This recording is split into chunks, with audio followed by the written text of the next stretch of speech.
የኢራን ታሪክ። ኢራን በይፋ የኢራን እስላማዊ ሪፐብሊክ በመባል የምትታወቀው በመካከለኛው ምስራቅ የምትገኝ እጅግ ጥንታዊ ታሪክና ባህል ባለቤት የሆነች ሀገር ናት። ዛሬ ኢራን ብትባልም በግሪክ ግን በስፋት የምትታወቀው ፋርስ፣ ፐርሺያ በሚል ስሟ ነበር። ይህ ስያሜ እስከ 1935 ዓ.ም ድረስ በይፋ ሲጠራ ቆይተዋል። ታሪኳ በበርካታ ወሳኝ ዘመናት ይከፈላል። የጥንቷ ፋርስ መንግስት። የኢራን ታሪክ ከክርስቶስ ልደት በፊት ወደ 1000 ዓመት ይመለሳል። በዚህም ረጅም ታሪክ ውስጥ በርካታ ሀያላን ስርወ መንግስት ተከታትለው ነግሰዋል። ከነሱም መካከል የታላቁ ቂሮስ የመሰረቱት የአካሚንድ ስርወ መንግስት ይገኝበታል። ይህ ንጉስ በታሪክ የሚታወቀው በክርስቶስ ልደት በፊት በ6ኛው ክፍለ ዘመን በባቢሎን ግዛት የነበሩትን አይሁዳውያንን ነፃ በማውጣትና ወደ ኢየሩሳሌም ተመልሰው ቤተ መቅደሳቸውን እንዲገነቡ በመፍቀዱ ነው። የንጉሳዊ ዘመን የፓህላቪ ስርወ መንግስት። ወደ ዘመናዊቷ ታሪክ ስንመጣ ከ20ኛው ክፍለ ዘመን አጋማሽ ጀምሮ ኢራን የምትታወቀው በንጉሷ መሐመድ ሬዛ ፓህላቪ አስተዳደር ነበር። ይህ ዘመን ከምዕራባውያን አጋሮች ጋር በተለይም ከአሜሪካ ጋር የጠበቀ ግንኙነት የነበረበት ነበር። ለምሳሌ ያህል እስራኤል በ1940ዎቹ መጨረሻ እንደ ሀገር ስትመሰረት ከጥቂት ሙስሊም አገሮች መካከል ኢራን እውቅና ከሰጠቻቸው አንዷ ነበረች። በዚህ ወቅት በሁለቱ አገሮች መካከል የነዳጅ ንግድን ጨምሮ ሰፊ የኢኮኖሚና ደህንነት ትብብር ነበር።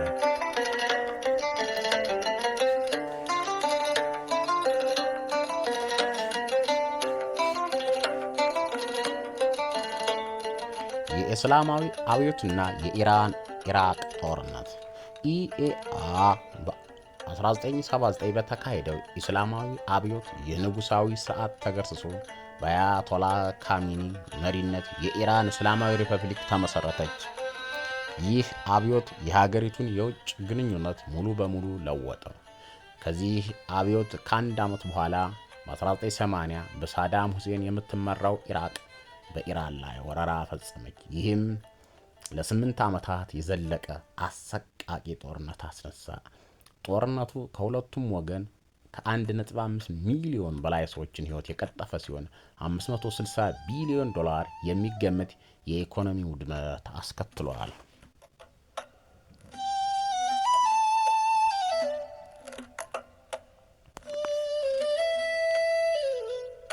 የኢራቅ አቀማመጥና ማንነት። ዛሬም ኢራን በመካከለኛው ምስራቅ ትልቅ ተጽዕኖ ካላቸው አገሮች አንዷ ነች።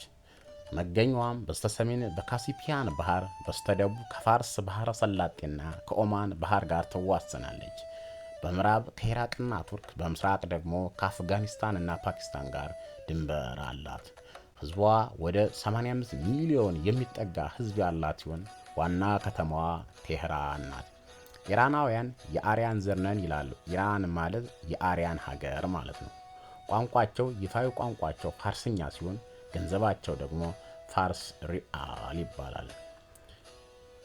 ባህላቸው ኢራን እንደ ጀላላዲን ሩሚ እና ኦማር ካያም ያሉ ታዋቂ ገጣሚዎች ያፈራች ሀገር ናት። ከዚህም በላይ የሶስቱም የአብርሃም ሃይማኖቶች እስልምና፣ ክርስትና፣ አይሁድ ተከታዮች ለዘመናት አብረው የኖሩባት ሀገር ነች።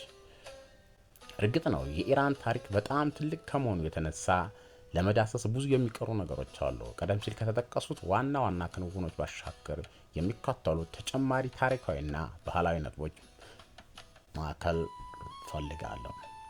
ከአካሚድ በኋላ የነበሩ ታላቅ ስርወ መንግስታት። ቀደም ሲል የጠቀስኩት የካሚድ ስርወ መንግስት ከ550 እስከ 330 ከክርስቶስ ልደት በፊት ብቻ ሳይሆን ከዚህ በኋላ ኢራን በቅርጽ ረገድ ትልቅ ሚና የተጫወቱ ሌሎች ስርወ መንግስት ነበሩ።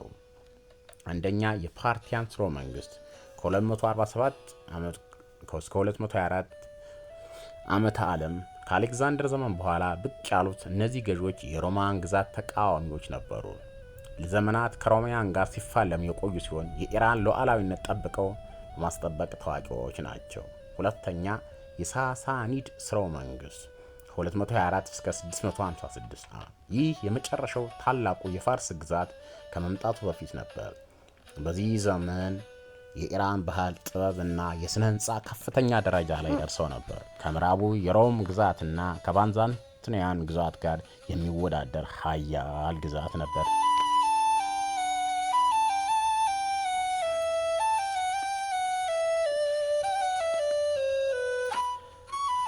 ከእስላማዊ ወረራ በኋላ በ7ኛው ክፍለ ዘመን የአረብ ሙስሊሞች የሳሳኒዳን ግዛት ድል አደረጉ። ይህ ለውጥ የኢራን ማንነት ቀየረው። ነገር ግን ኢራናውያን ቋንቋቸውን ፋርስኛ እና ባህላቸውን ጠብቀው በማስቀጠል እስልምናን በራሳቸው መንገድ ተቀበሉት። ከአረቦች በኋላ የመጡት የቱርክ እና የሞንጎሊክ ወራሪዎችም ቢሆን በኢራን ባህል ተውጠው በመጨረሻ ፋርስኛ ተናጋሪ ሆኑ። ለዚህ ምሳሌ የሚሆነው በ13ኛው ክፍለ ዘመን የነበረው ጋዛን ካን ሞንጎላዊ ገዢ እስልምና ተቀብሎ ኢራንን በኢራናዊነት ማስተዳደሩ ነው። የኢራን ልዩ ማንነት በመካከለኛው ምስራቅ የሚገኙ ሀገሮች ኢራንን በርካታ ልዩ አሏት። አንደኛ፣ ዘርና ቋንቋ። እንደ አረቦች ወይም ቱርኮች ሳይሆኑ ኢራናውያን የኢንዶ አውሮፓ ቋንቋ ተናጋሪ የሆነውን ፋርስኛ ይናገራሉ። ሃይማኖታቸው አብዛኛውን ኢራናውያን የሺዓ እስልምና ተከታይ ነው። ይህም ከሱኒ ሀገሮች ጋር ሲነጻጸር ልዩ ያደርጋቸዋል። ኢራናውያን ከአረቦች በፊት የነበራቸው ታላቅ ታሪክ በማሰብ ብዙ ጊዜ ከአረብ ጎረቤቶቻቸው ባህል የተለዩ እንደሆኑ ይኮራሉ። ነገር ግን ይህ ኩራት ብዙ ጊዜ ውዝግብ የሚፈጥር ሲሆን አንዳንድ ወግ አጥባቂ ሙስሊሞች ከእስልምና ፊት የነበረውን ዘመን ማክበር ተገቢ አይደለም ብለው ይከራከራሉ።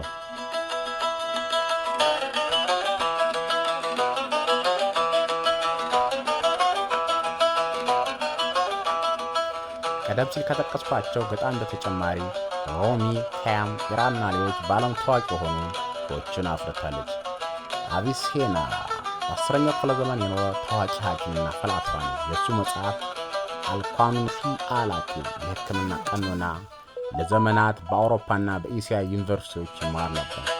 ዘላቂ ኢራናዊ መፍትሄዎች እንደ ሸሪዓ፣ የኢድን የኖቤል ሽልማት አሸናፊና የተለያዩ በዘመናዊ ኢራን ታሪክ ውስጥ ትልቅ ስፍራ አላቸው። የኢራን ታሪክ እንደ ቀስተ ደመና ቀለማት የተለያዩ ክስተቶች፣ ሰዎችና ባህሎች ያቀፈ ነው። ከጥንታዊቷ ፋርስ እስከ ዘመናዊቷ እስላማዊ ሪፐብሊክ ድረስ ያለው ጉዞ ለታሪክ ተመራማሪዎችና ለማንኛውም ፍላጎት ላለው ሰው የሚያስደንቅ ነው። ለማጠቃለል ያህል ኢራን ከጥንታዊቷ ፋርስ ጀምሮ እስከ ዘመናዊቷ እስላማዊ ሪፐብሊክ ድረስ በዓለም ታሪክ ውስጥ ወሳኝና ተጫወተች ውስብስብና በታሪክ የበለጸገ ታላቅ ሀገር ነች።